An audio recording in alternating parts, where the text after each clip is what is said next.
Hello everyone. आज हम लोग इंडियन पॉलिटी के बारे में देखेंगे। ये पहली क्लास हम लोग शुरू करने जा रहे हैं जिसमें हम लोग पढ़ेंगे कि पार्ट वन क्या है। इंडियन कॉन्स्टिट्यूशन में कई पार्ट हैं, तो इसमें सबसे पहला पार्ट है जो कि बात करता है यूनियन एंड इट्स टेरिटरीज के बारे में। मतलब इंडिया में कितने स्टेट्स होंगे, कितनी यूनियन टेरिटरीज हैं। कभी कभी इंडिया में सेंट्रल गवर्नमेंट क्या करती है कि स्टेट को रीऑर्गेनाइज करती है, जैसे अभी हाल ही में जम्मू कश्मीर को नीचे की तरफ यूनियन टेरिटरी की तरफ मूव कर दिया, मतलब टाउन क्रिएट कर दिया है उन्होंने जम्मू कश्मीर को। तो बहुत सारी इस तरीके के चेंजेस होते रहते हैं। आंध्र प्रदेश से तेलंगाना बनाया गया 2000 में, उत्तर प्रदेश से उत्तराखंड, बिहार से झारखंड, मध्य प्रदेश से छत्तीसगढ़, ये सब बहुत सारे स्टेट्स बनाए गए। तो ये सब कैसे बने इनके बारे में आज हम लोग पढ़ेंगे। तो सबसे पहले आज जो हम लोग देखने जा रहे हैं part one of Indian constitution. Part one of Indian constitution के अंदर हम लोग क्या क्या पढ़ेंगे। सबसे पहले हम लोग आर्टिकल 1 से 4 तक देखेंगे। इसके बाद हम लोग देखेंगे कि स्टेट रीऑर्गेनाइजेशन बिल को किस प्रकार प्रपोज किया जाता है, उसके क्या तरीके होते हैं। जैसे एक नॉर्मल बिल होता है, अगर एक नॉर्मल बिल होता है, बिल का मतलब क्या होता है, इट इज ए प्रपोजल। अब ये बिल कैसे जाता है, बिल को नॉर्मल बिल अगर है तो उसको सीधे क्या किया जाता है, पार्लियामेंट के दोनों हाउस में प्रेजेंट किया जाता है, सिंपल मेजोरिटी से पास होता है, फिर वो प्रेसिडेंट के पास जाता है। तो सबसे पहले हम लोग पार्लियामेंट में भेजते हैं, उसके बाद वहां से हम लोग भेजते हैं प्रेसिडेंट के पास, अगर ये सिंपल मेजोरिटी से पास होगा तो। मैं यहाँ बात कर रहा हूँ नॉर्मल बिल के बारे में, जैसे मनी बिल हो गया। अब प्रेसिडेंट के पास जाने के बाद प्रेसिडेंट इसको साइन करता है, उसके बाद क्या होता है, ये गैजेट में जाता है, और उसके बाद क्या होता है, एक्ट बनता है। मतलब बिल से एक्ट बनने के बीच में ये इतने प्रोसेस होते हैं अगर हम नॉर्मल बिल की बात करें तो। लेकिन अगर हम लोग बात करें कि स्टेट रीऑर्गेनाइजेशन बिल क्या होता है, तो इसका फ्लो कुछ अलग होता है। तो इसके बारे में हम लोग पढ़ेंगे, फिर हम लोग केस स्टडी देखेंगे आंध्र प्रदेश एक्ट के बारे में और जम्मू कश्मीर रीऑर्गेनाइजेशन एक्ट के बारे में। तो चलिए आज की क्लास शुरू करते हैं। सबसे पहले आर्टिकल वन के अंदर होती है name and territory of the union. इसमें तीन क्लास होते हैं। सबसे पहला क्लास है India, that is Bharat shall be union of states. अब यहाँ पर बहुत बड़ा क्वेश्चन है कि आर्टिकल वन के क्लास वन में यूनियन ऑफ स्टेट का दिया गया, जबकि अगर हम लोग इंडिया के नेचर की बात करें तो इंडिया एक फेडरल स्टेट है।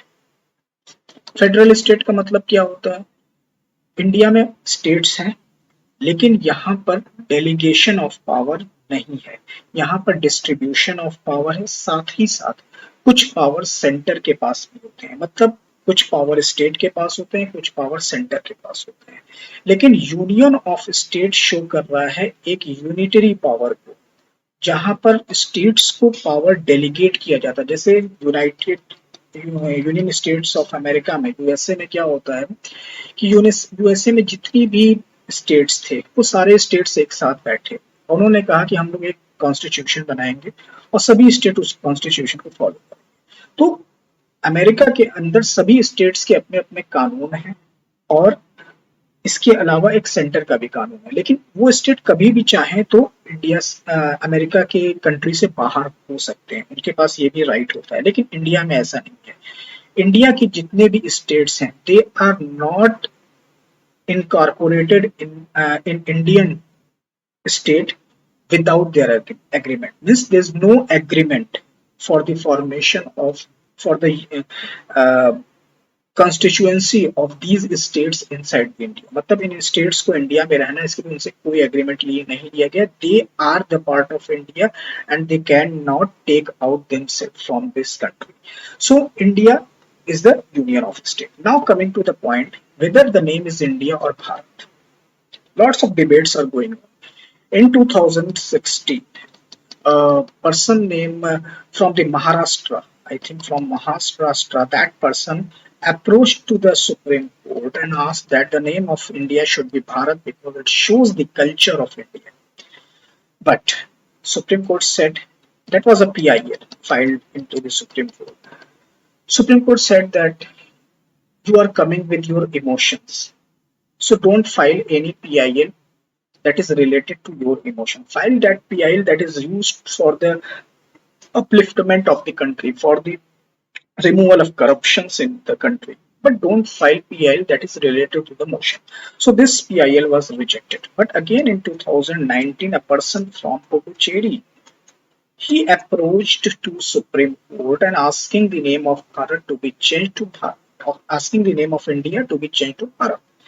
So Supreme Court said, okay, Supreme Court accepted that plea, but Supreme Court postponed the hearing.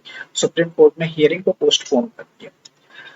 तो इंडिया का नाम इंडिया भी है, भारत भी है, आर्टिकल 1 क्लास 1 में है. दूसरा आता है स्टेट. स्टेट और टेरिटरीज जो भी होंगे वो फर्स्ट शेड्यूल में मेंशन होने चाहिए. अब यहाँ पर शेड्यूल क्या होता है? शेड्यूल जो होता है ये एक्सप्लेनेशन ऑफ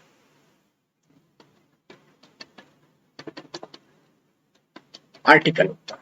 फॉर एग्जाम्पल यहाँ पर एक आर्टिकल 1 क्लास 2 है कि सभी स्टेट्स और टेरिटरीज के नाम होने चाहिए.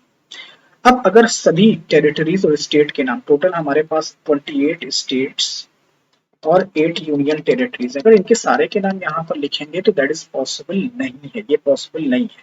तो इसके लिए शेड्यूल बनाए जाते हैं. फर्स्ट शेड्यूल में क्या है? सभी स्टेट और यूनियन टेरिटरीज के नाम है.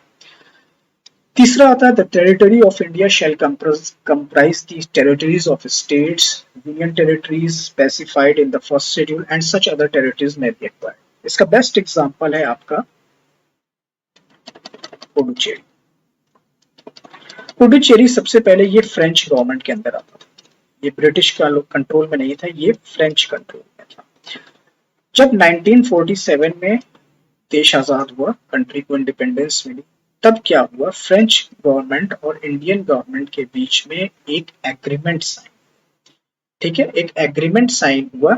ये एग्रीमेंट के अकॉर्डिंग पुडुचेरी जो था वो इंडिया का एक एक्वायर्ड स्टेट हो गया.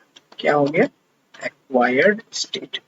अब पुडुचेरी 1954 से 1954 में ये एग्रीमेंट फ्रेंच गवर्नमेंट और इंडियन गवर्नमेंट के बीच में साइन हुआ था, जिसके अकॉर्डिंग पुडुचेरी अब इंडिया का एक्वायर्ड स्टेट होगा. लेकिन it was still under the control of French control, क्योंकि ये एग्रीमेंट था. ये इस एग्रीमेंट को 1962 में फ्रेंच पार्लियामेंट ने रेटिफाई किया. रेटिफाई का मतलब फ्रेंच पार्लियामेंट ने इसको अप्रूव किया, वहां की जो भी मेजोरिटीज है उससे अप्रूव किया गया कि now Puducherry is given to India. Puducherry has become the constituent state of India. So, once again, Puducherry जो था इंडियन इसका पार्ट नहीं था. 1954 में फ्रेंच गवर्नमेंट और इंडियन गवर्नमेंट के बीच में एक एग्रीमेंट हुआ जिसके अकॉर्डिंग पुडुचेरी जो होगा इंडिया का एक्वायर्ड स्टेट होगा. लेकिन ये कॉन्स्टिट्यूएंट स्टेट नहीं बना. ये कब बना कॉन्स्टिट्यूएंट स्टेट? 1962 में, जब फ्रेंच पार्लियामेंट ने इस एग्रीमेंट को रेटिफाई किया. तो यहां पर देखिए टेरिटरी में क्या आ रहा है? एक तो स्टेट, यूनियन टेरिटरी, उसके अलावा उन स्टेट्स की भी टेरिटरीज आ रही है जो कि एक्वायर्ड है. यहाँ पे एक्वायर्ड स्टेट का सबसे बेहतरीन एग्जांपल पुडुचेरी. तो ये था आर्टिकल 1 के बारे में. मैं आशा करता हूं कि आप सभी को आर्टिकल 1 के बारे में सब कुछ समझ में आया होगा. तो नेक्स्ट क्लास में हम लोग आर्टिकल 2 के बारे में पढ़ेंगे और वहां पर हम लोग ये भी देखेंगे कि किस तरीके से आर्टिकल 2 में सिक्किम का केस आता है, कि सिक्किम किस तरीके से इंडिया का कॉन्स्टिट्यूएंट स्टेट बना, कैसे इंडियन गवर्नमेंट ने क्या कब कब अमेंडमेंट्स किए सिक्किम को अपना कॉन्स्टिट्यूएंट स्टेट बनाने के लिए. इसके लिए हम लोग नेक्स्ट क्लास में पढ़ेंगे. तो बहुत बहुत धन्यवाद आज की क्लास को ज्वाइन करने के लिए. तो चैनल को सभी लोग सब्सक्राइब कीजिए और अपने दोस्तों को भी शेयर कीजिए. आने वाले दिनों में आपको बहुत सारे अच्छे अच्छे वीडियोस मिलते रहेंगे. तो बहुत बहुत धन्यवाद आप सभी.